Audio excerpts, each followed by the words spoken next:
नाशिक जिल्ह्यातील मालेगाव तालुक्यातील मौजे डोंगराळे येथील कुमारी यज्ञा जगदीश दुसाणे या 4 वर्षीय मुलीवर शारीरिक अत्याचार करणाऱ्या नराधमास कठोर शिक्षा मिळावी याबाबतचे निवेदन बाळापूरचे उपविभागीय अधिकारी यांना बाळापूर येथील सोनार समाज आणि अभिनव युवक प्रतिष्ठानच्या वतीने देण्यात आला।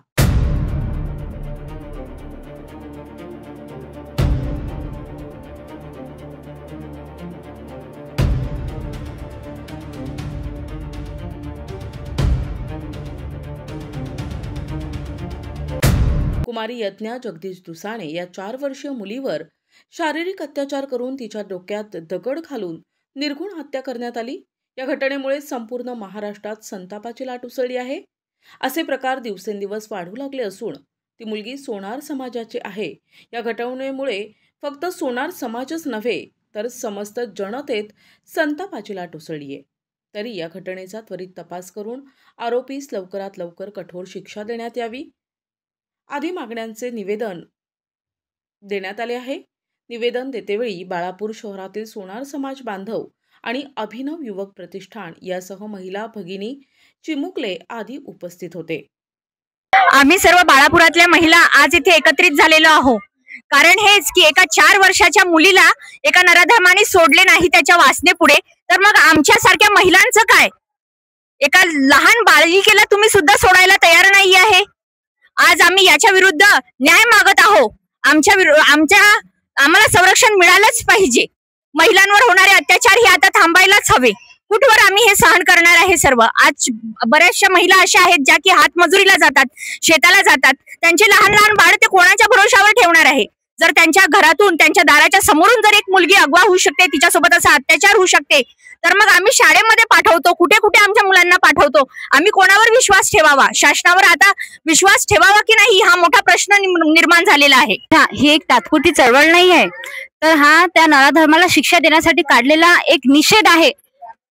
आणि हा मोर्चा हा तिथपर्यंत थांबणार नाही जिथपर्यंत त्या व्यक्तीला फाशीची शिक्षा होत नाही। कलम 376 नुसार त्या व्यक्तीला फाशी झाली पाहिजे। आणि या सगळ्या महिला इथे त्यासाठीच उपस्थित आहेत। अत्याचार कितपर्यंत सहन करणार? आरक्षण मिळालं, आम्हाला संरक्षण कधी मिळणार?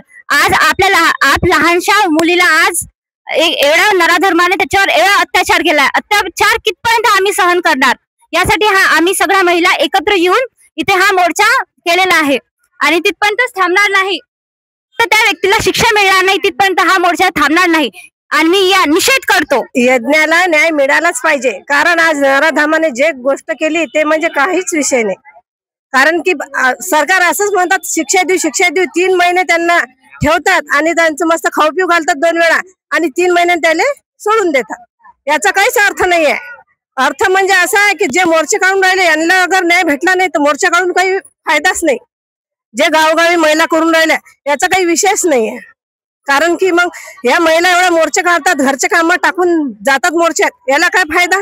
जर सरकार सोडून देईन त्यांना तर त्याने भर चौकात वळा आणि त्याला जाळून टाका, हे तुम्ही ठरवा निश्चित सरकारला। हे आमची मागणी आहे महिलांची। कारण की मुली एकट्या सोडणं म्हणजे हा खूप मोठा गुन्हाच झाला। मी सुषमा रमेश लोहोकरे, प्रज्ञा हिला न्याय मिळायलाच हवे। किती दिवस असं सहन करणार? मी किरण, माझं म्हणणं आहे की बा जसं त्या मुलीला जेवढ्या वेदना सहन करायला लागल्या, जेवढ्या वेदना तिनं सहन केल्या तेवढ्या त्यानं पण केल्या पाहिजे। जसं त्याला अंदर कोंडून त्याला फाशी देऊन त्याचा 2 मिनिटात जीव जाणार आहे, जसं त्या मुलीचा जीव गेला तसे वेदना त्यानं सहन केल्या पाहिजे। प्रतिनिधी अमोल जामोदे, NTV न्यूज मराठी, बाळापूर, अकोला।